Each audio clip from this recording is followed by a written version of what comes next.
YouTube, and welcome back into a brand new Civilization video. This is a little bonus video for you all. If you guys are not aware, if you come and hang out on the Twitch live stream and you are a subscriber, or if you want to click the link in the description and join the Patreon, you guys can submit your saves to the subsection of our Discord. Link is also in the description. So if you're a subscriber or you support through the Patreon, you can put your saves in our Discord, and then I will come and on our live stream, that's why it's all dark and moody, is because this is like the nighttime live stream setup, right? On the live stream, we will review the save. So all you gotta do is put your save file in the Discord and tell me what you would like us to look at. Sometimes I'll be doing them by myself. Sometimes I'll be bringing other people along to do them if we have lots to get through. But I want to give a little perk for the people who are subscribed, who are supporting in that way.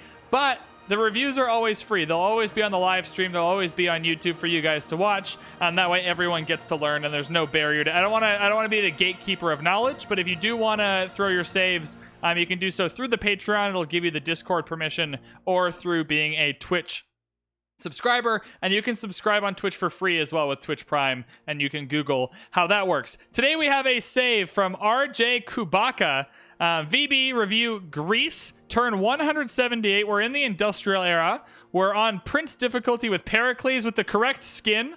That's my first point, is that they picked the right Pericles skin here. Everything else looks good. We have all of the DLC and everything. Babylon Pack, Better Balanced Start, all that stuff. We're reviewing a Better Balanced Start save because that's the mod I have installed right now for the Civ Give. Also, if you want me to review a save, it's got to be mod free. It's just got to be a regular save game. It doesn't have to have all the DLC, but it does have to be a regular save game because I don't have all these mods. I try and play mod free just to keep things simple. So let's load this game up. Do you guys feel like I'm cheating on you when I talk to YouTube on the live stream?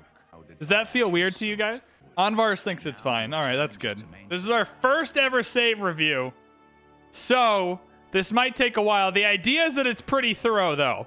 It's a benefit for people who are paying actual money to support the channel, so I want to be really thorough. So the first thing we're going to look at is just where we are in the game and how many cities do you have.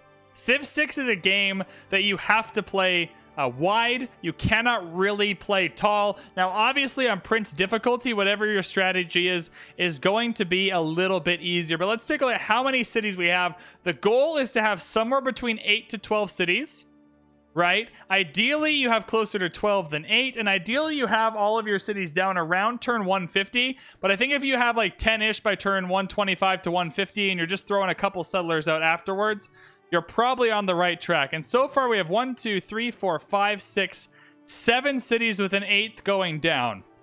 So in terms of your city structure and how you're structuring your empire, I think this is really, really good. I think it's a little late, right? I think you're going to have to get this. I think if you want to win this game, if we take a look at the victory, right, you're not really pulling ahead in any one place. And what Pericles is really good at doing is pulling ahead in these two. Right, you should be able to pick one of these two, and by turn 178, just be absolutely dominating everyone. Now, you are ahead in a culture victory, right? No worries there. You're well on your way. You have more tourists, and you need less tourists, so that's awesome. That's exactly where you need to be. But we're not exactly cruising towards victory yet, and so I think if you prioritize a couple of these cities a little bit earlier, that's probably smart. Now, obviously, I don't know how we went on with settling these cities, right? Or what turn these were settled on. But overall, I think all the cities look like they have good tiles. They look like they were settled on reasonable tiles, right? None of these cities is standing out as a necessarily bad city in any way. So that's totally fine. I just think city structure-wise, maybe just a little late. But not bad, if that makes sense.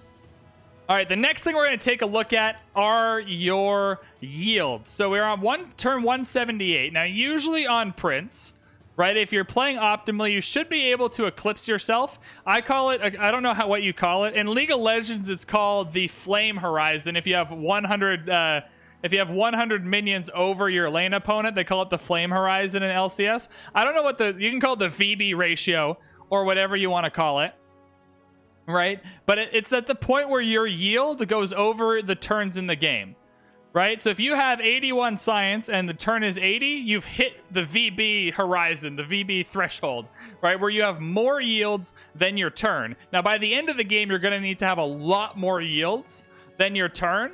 But I think if you're at turn 178 and neither of this is eclipsed, right? Faith and gold might never eclipse it, and that's fine.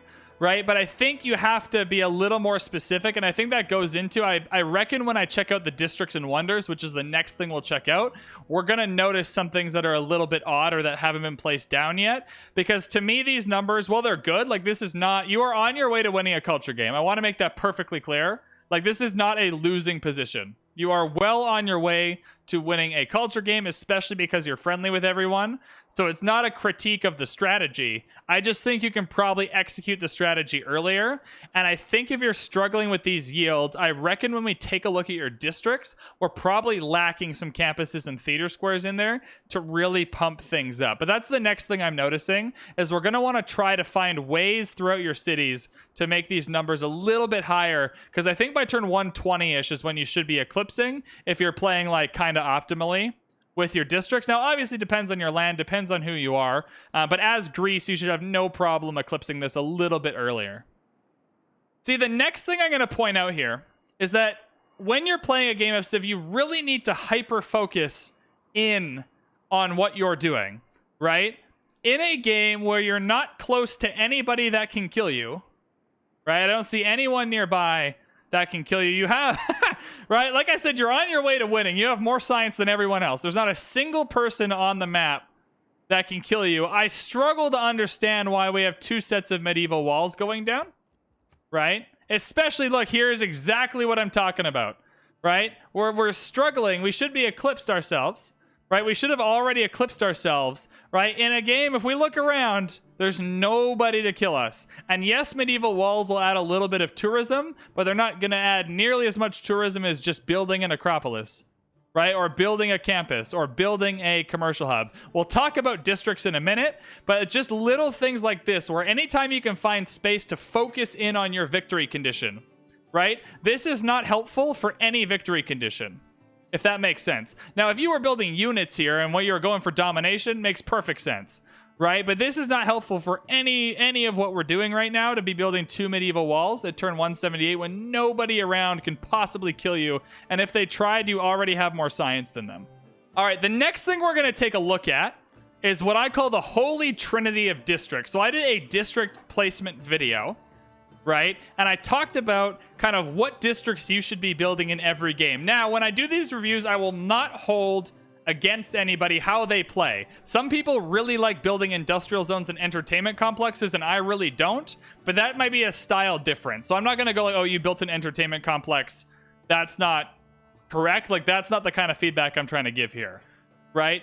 But what you want is a good base of campuses, theater squares, and commercial hubs. And the reason why you want a good base of those is because it's really, really hard to get those yields in other ways. And when I talk about the gold yields, I mean the trade route capacity, not the gold. Gold you can trade for, gold you can build camps. There are other ways, like there's lots of gold on this map. It's for the trade routes. So it's really hard to get trade routes without commercial hubs, hard to get culture, and hard to get science without the districts, right? And then holy sites are like the fourth one. They're like vowels, like A, E, I, O, U, and sometimes Y. It's like sometimes holy sites. But in terms of the holy trinity, right, how many campuses do we have? If we search for campuses here, we have 2 campuses. That is, it's just simply not enough campuses for turn 178 when you have 7 really good cities. Right? And again, I'm just going to bring it back to this number here. Like, you build a couple more campuses instead of the medieval walls, you are cruising for a bruising. Acropolis. Now, as Pericles here, the Acropolis has 2 different kinds of values. Right? The first value in the Acropolis for Pericles is it's cheaper to build. Right? So it's production value. It costs less of your empire's production to build this district. That's the same with Germany and Hansa's. I believe it's the same with Korea and her special campuses, right? So anytime something costs less production than something else, its value kind of goes up more automatically because it takes less effort to build. Now, obviously, I would rather have like a really good campus that is more expensive to build than a entertainment complex that is cheaper to build, right? But if you look at Acropolises, we have just the one Acropolis, which is a little bit rough. No, we have two Acropolises, right? And so that's a little bit rough here. I can just look at the results, right? Again, I'm just going to pick on these two cities a little bit, right? 8-turn Acropolis, 12-turn Acropolis. Now, every Acropolis you build, 5-turn Acropolis. That one, 5-turn Acropolis. What are the adjacencies on these? +2, +2, +1. Like, you have good +3. You got to build this +3 Acropolis, I think.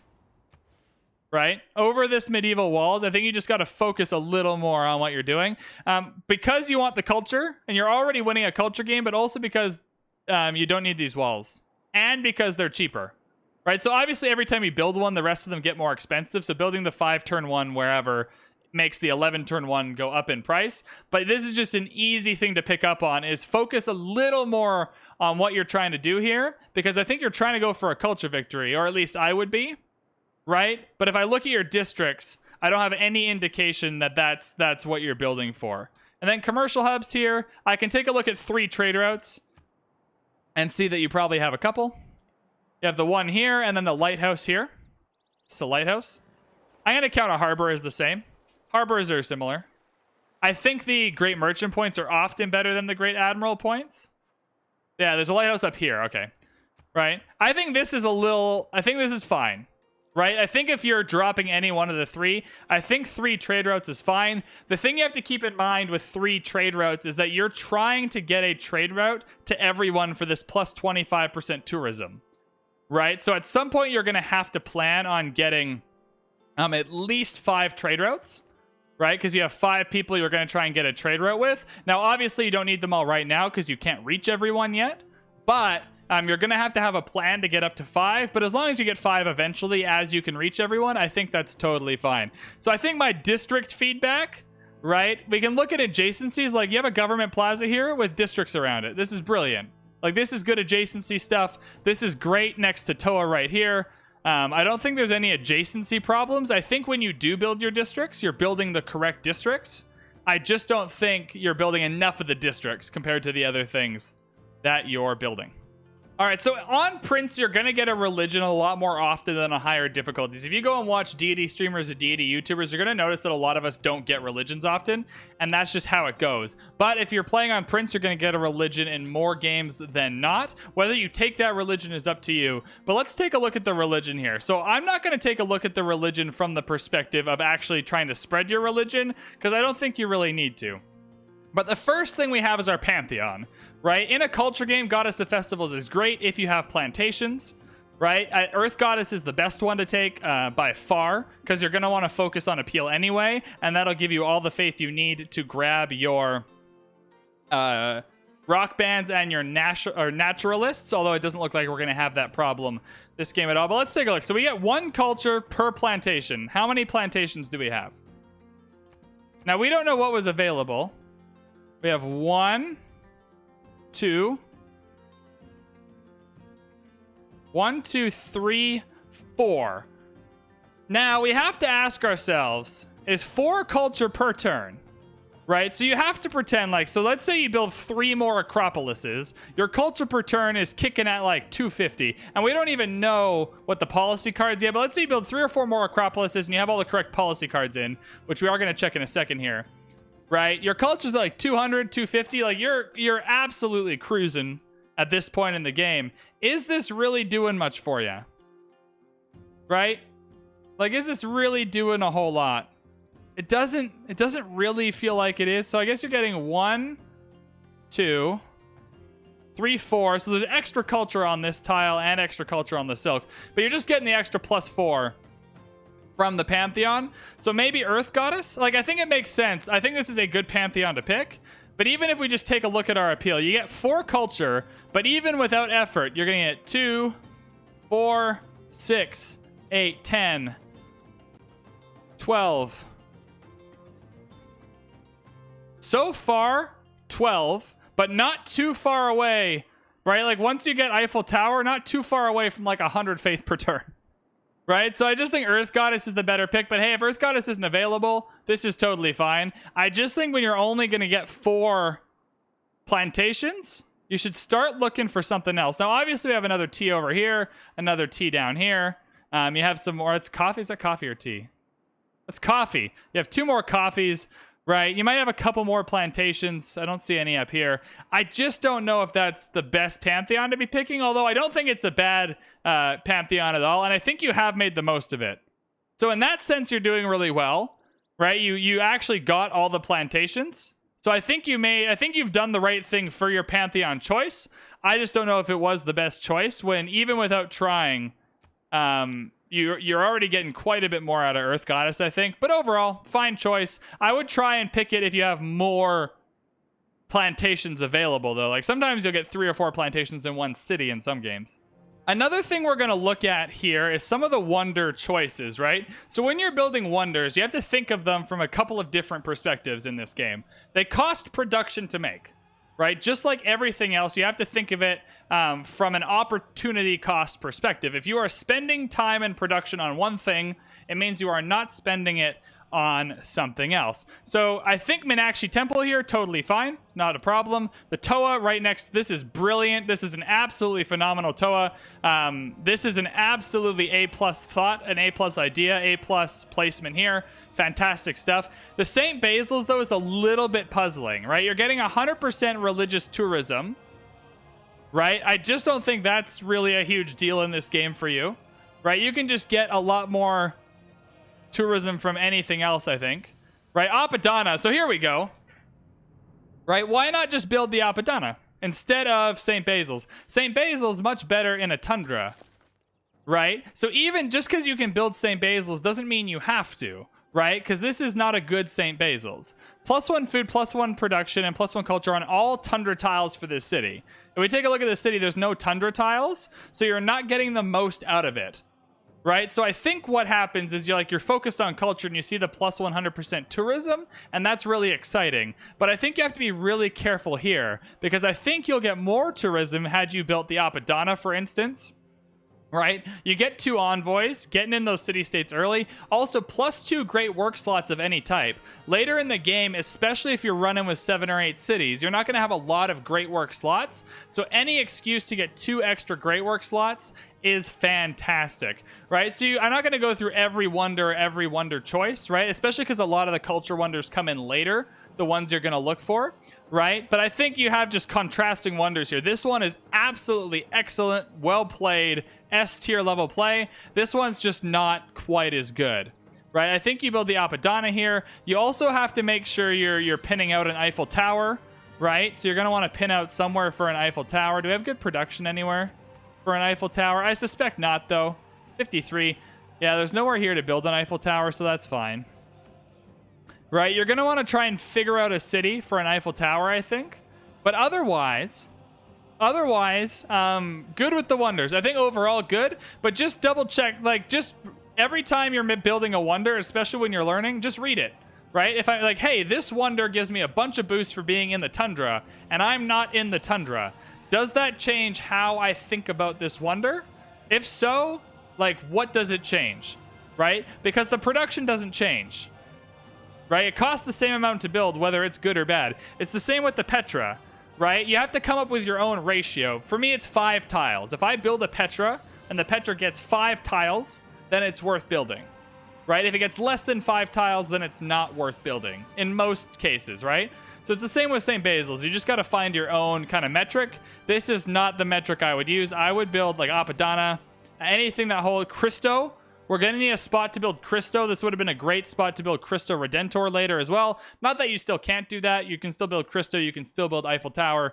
You can still build all the other wonders you need. But just I would check myself on the St. Basil's a little bit and then work with some of the other wonders that do a little bit more for you outside of the tundra. If we take a look at the governors here, they are absolutely pitch perfect for a culture game. Now, obviously, I don't know what order these were acquired in, but this is kind of exactly what you might be looking for. You're going to want Pingala down to grants. That's an absolutely wonderful play. Exactly what you want to do for a culture victory, getting the plus 100 great people points, especially if you can build Oracle. Now that I'm saying it, man, take this, like literally take this out and just build an Oracle here, right? Oracle plus Pingala. Now that's a huge missed opportunity instead of St. Basil's to build the Oracle and combine the great person points. But that's another thing. We've talked about St. Basil's enough. But this is pitch perfect for Pingala. Exactly what you want. At this point, I go into Curator. Probably before Puppeteer. You want to go into Curator or Curator. I was told the other day it was Curator, which makes a lot of sense because that's how I would say it if I was at a museum. Right, but plus 100% tourism from great works of art, music, and writing in the city. Obviously fantastic, so that's where I would go next or maybe a little bit earlier. But otherwise, pitch perfect. Void Singers, fantastic. You can go Void Singers, you can go Owls. Into Ritual is fantastic for this stage of the game as well, especially combined with the Faith. Right, you're definitely making the most of your Holy Sites and Faith Wonders, getting the extra Science, Culture, and Gold from Ritual. That's fantastic. Amani down to Puppeteer is great to make a play for Merchant Confederation in the card slots, which we're going to look at next. Right, Victor's not bad. Magnus down to Provision, so you don't lose population on the settlers. All fantastic. This is awesome stuff. Amazing to see. This is exactly what you'd be going for in this type of game. I have nothing bad to say about it. I don't want to say nothing bad. I'm just trying to be helpful. I have no critique. I have nothing to say. This is amazing. This is perfect. It's exactly what you want. All right, it is time to take a look at the policy cards. What are we looking at here? So let's look at the military. Let's actually look at the governments first. So the first thing is we're in Theocracy. Theocracy is not bad. You can go Merchant Republic or Theocracy. Right? If you have a religion, Theocracy is probably the way to go. So fair enough, we are in Theocracy. We get faith purchase discounts and 5 religious strength in theological combat. Awesome stuff. So Theocracy is fine. Let's move into the card picks. The first 2 picks here. Right, you have 1 amenity for cities with a garrisoned unit and extra city strength here with bastions for your walls and whatnot, right?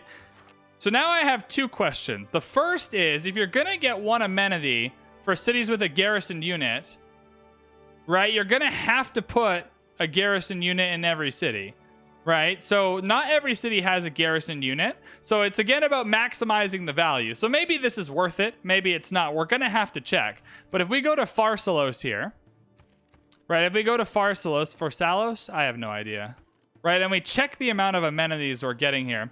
5 amenities of 4 required, right? So people are content. But is this necessary? Could you go with something else and just have 4 of 4 required, having basically the same thing, but freeing up your policy card slot? So it's not a bad pick, right? It might work for you, right? I've picked retainers from time to time, right? In terms of execution, right? We have some cities with garrisoned units. That's not bad either, right? But it's definitely, you have to look into it. You have to look at your amenities and go, is this necessary? Right? And if it is necessary, do I have enough units to station 1 in all the cities where we need it? Bastions is fine. Again, I have the same question as the medieval walls. Like, who's attacking you and who can attack you? Right? You have so much more science than everyone else. I'm confused as to who could possibly attack you in this game. Right? So I just don't think you need bastions. Right? Like, no one's coming to get you. You're not at war with anyone. Right? Like, this could go out. You could build. If you're into building walls, here's a pick. Take out bastions, put limes in. Let's see what happens if you put limes in here. Right, build these walls. Now we're down to 1 turn and 5 to get these walls a little bit quicker. That's probably a much better way to think about it. Right, but I just don't think anyone's at war with you. All right, Holy Site and Simultaneum. I think this is the best pick for the districts you have, right? You have clearly lots of Holy Sites. You're making lots of faith here, right? So I think for the districts you've built, you've made the best choice. So in that sense, I think very well played. I also think, too, especially because you have rationalism in, right? Like, where are the campuses for rationalism, right? We need more than 2. And I think, well, this is probably a good play because you have a religion. If you are going to rely on rationalism, right, you're gonna have to build more campuses and have to build more of the infrastructure to really make rationalism click. Because that's what you've done here. We have the infrastructure for these faith cards to go really well. We don't really have the infrastructure for rationalism to really be at its peak. So we might want to focus on that first. And 2 great scientist points per turn. Again, right? If we build more campuses, we don't need this. because we're already getting more great scientist points per turn. That's like another benefit, right? So if you just build more campuses, that's perfect. You can get rid of this card, and you can pick a bunch of other things. Now, considering we only have 2 campuses, this is not a bad pick either, right? You're going to want great scientist points, right? If we don't have a lot of campuses, there's not a lot of ways to get them.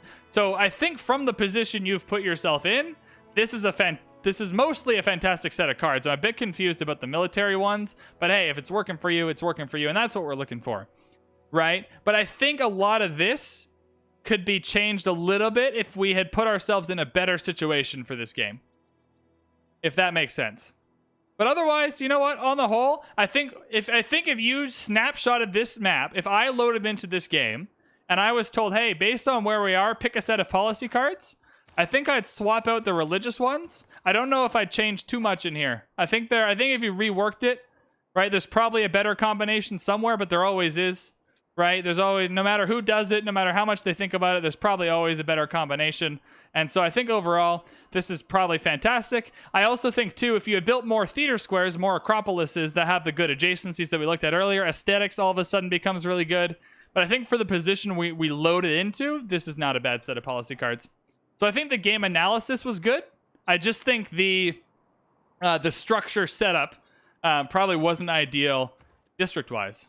All right, and I think that is going to be it for this save review. On the whole, my opinion of the save, just based on loading into it for the first time, is I think the structure setup lacks a little bit, but I think for the structure you have in the game, you've made a lot of really good choices, right? So I just think if I were to start on turn 1 with this, right, or even to start right now and play the rest of this game, I think we really have to focus on throwing down a bunch more districts, right? There's so many good acropolises lying around. There's so many good campuses lying around. I think commercial hubs are fine for now. We can kind of leave those. We already have our good holy sites. We have more than enough faith going into the end of the game to make this work, right? You also are already positioned for a win, right? So having said all of this, like, you are winning this game and probably going to win this game, and that's all you're looking for, right? You're trying to land the plane, right? But I think if the infrastructure is a little better, right, you could be way farther ahead, and then obviously everything else would change. I think with the governors, absolutely S tier A+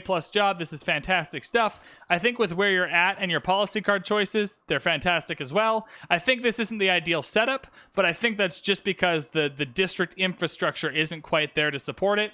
But overall, I don't really have... I think the big takeaway is district infrastructure is a little bit lacking. I would also say, too, you probably want to focus on getting more cities out quicker, right? I think settling your 8th city close to turn 180 isn't ideal. I think you probably want to have 8 by turn 120 to 150-ish as a goal for the next game you play. And then if you want to settle closer to 12 that I recommend, then do that afterwards, right? But I think get some cities out a little bit quicker, focus a little earlier on districts, and then just double check your wonders, right? Like, this St. Basil's isn't worth it compared to the Apadana or the Oracle or Cristo Redentor. There are just better choices here, but I think the Menakshi's fine. I think the Toa's fine, right? There are a lot of good things here. I just think the infrastructure is either a little late or just lacking, right, in terms of the amount of acropolises you can put down. But otherwise, this was really fun. I hope you enjoyed it. YouTube, I hope you enjoyed it as well. RJ Kubaka, thank you so much for popping into the subsection of the Discord